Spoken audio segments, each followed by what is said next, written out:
24 सितंबर को लेह में हुई हिंसा के मामले में ये तस्वीर सामने आई है। हाथ में हथियार लिए इस व्यक्ति का नाम फुनसोंग स्तानजेंग सेपक बताया जा रहा है। कहा जा रहा है कि वो एक कांग्रेस नेता है। आरोप लगे कि लद्दाख में ये दंगे कांग्रेस ने करवाए हैं।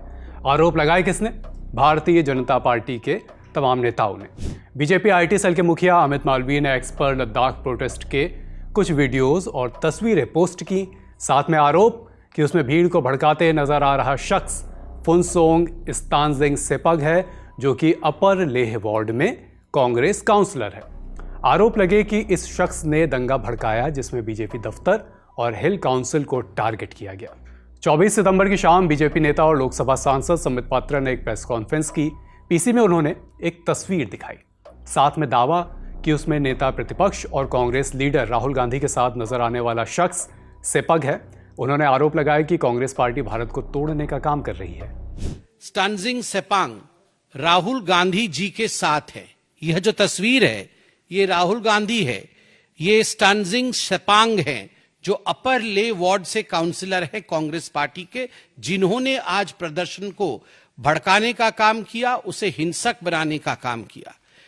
एक बात आप याद रखिए, Congress party has nefarious designs. Congress party का जो षड्यंत्र है, किस प्रकार से भारत तेरे टुकड़े होंगे इंशा अल्लाह, यही कांग्रेस पार्टी का मुख्य लाइन है। यह कोई आज से नहीं है। यह जॉर्ज सोरोस के साथ बैठ करके राहुल गांधी जी का प्लान है कि जनता के माध्यम से हम जीत नहीं सकते हैं, इसलिए देश को तोड़ने का काम करते हैं। जो बांग्लादेश में हुआ, जो नेपाल में हुआ, जो अभी फिलीपींस में हो रहा है, उस प्रकार की परिस्थिति को देश में किस प्रकार से लाया जाए, उसके लिए बार बार राहुल गांधी भड़काने का काम कर रहे हैं। भारतीय जनता पार्टी के एक और सांसद निशिकांत दुबे ने भी एक्स पर यह तस्वीरें पोस्ट की। साथ में लिखा, यह है राहुल के मोहब्बत की दुकान का जमूरा जिसने आज लद्दाख में भारतीय जनता पार्टी के कार्यालय को आग लगाई। राहुल गांधी का निकटतम व्यक्ति सोरोस के एजेंट का एजेंट है।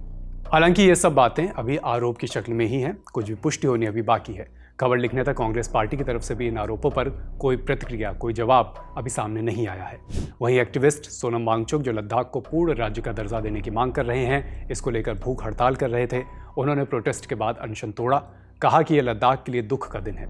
हम 5 साल से शांति के रास्ते पर चल रहे थे, अनशन किया, लेह से दिल्ली तक पैदल चल कर गए। आज हम शांति के पैगाम को असफल होते हुए देख रहे हैं। हिंसा, गोलीबारी और आगजनी हो रही है। मैं लद्दाख की युवा पीढ़ी से आग्रह करता हूं, अपील करता हूं कि इस बेवकूफ़ी को बंद करें। वहीं सोनम वांगचुक ने किसी पार्टी के दंगा कराने वाले दावों पर कहा कि कोई भी पार्टी इतनी ताकत नहीं रखती कि 4-5 हज़ार युवाओं से ऐसा प्रोटेस्ट करा पाए।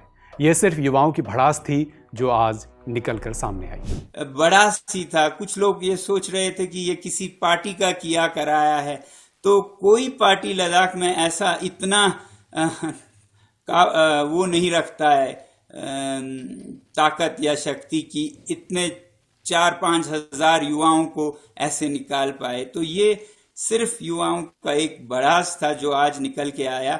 जो जुल्म लद्दाख पर पिछले 5-6 सालों से हो रहा है, बेरोजगारी का, लोकतंत्र की न देने की, वादे न निभाने की, ये सब निकल कर आया। वहीं लद्दाख के उपराज्यपाल कविंदर गुप्ता ने कहा कि लेह में चल रहे विरोध प्रदर्शनों में साजिश की गंध आ रही है। उनका कहना है कि कुछ लोग जानबूझकर लोगों को भड़का रहे हैं। जब हमने सुबह लॉ एंड ऑर्डर को मेंटेन करने के लिए, एक बंद के लिए हमने पुलिसकर्मी यहाँ पर लगाए थे, तो वहां पर उनके हाथ में लाठियां थी, लेकिन वहां पर सीआरपीएफ की गाड़ी खड़ी है, उसमें जवान बैठे हैं और आप उसको आग लगा दोगे। हम अपने जवानों को इसी प्रकार से मरने देंगे? डीजी जो लॉ एंड ऑर्डर मेंटेन करता है, बड़े बड़े पत्थर लेकर के अपनी गाड़ियों से निकाल करके उसकी गाड़ी पर मारे जाते हैं। क्या इसको ठीक करना नहीं था? अगर आज नहीं रोका जाता तो मुझे लगता है कि पूरे लेह को ये लोग बर्बाद करने का प्रयास करते। हमारा जो लद्दाख की परंपरा है इस तरह की नहीं है, और कुछ लोग अभी उनकी जांच की जाएगी कि कौन लोग बाहर से थे, कौन लोग यहाँ के थे, कौन लोग उनको भड़का रहे थे। तो ये पहले से तय किया गया था कि इन लोगों को आग लगाएंगे, इन लोगों के घरों को फूकेंगे, इन लोगों को पर्सनली ये खराब किया जाएगा। तो यहाँ इसको रोकना ठीक था। इस हिंसक प्रदर्शन में अब तक 4 लोगों की मौत की खबर है, 70 से ज्यादा लोग घायल। जिला मजिस्ट्रेट ने आदेश जारी किया है, कहा है कि लेह में पहले से लिखित अनुमति के बिना कोई जुलूस, कोई रैली, कोई मार्च नहीं निकलेगा। जिले में 5 या उससे ज्यादा व्यक्तियों के इकट्ठा होने पर भी रोक लगा दी गई है। इस खबर में फिलहाल इतनी ही अपडेट है। लेह में हुई इस हिंसा से जुड़े और भी अपडेट्स आप तक पहुंचाते रहेंगे। खबर लिखी है रक्षा ने। देखते रहिए ललन टॉप। शुक्रिया।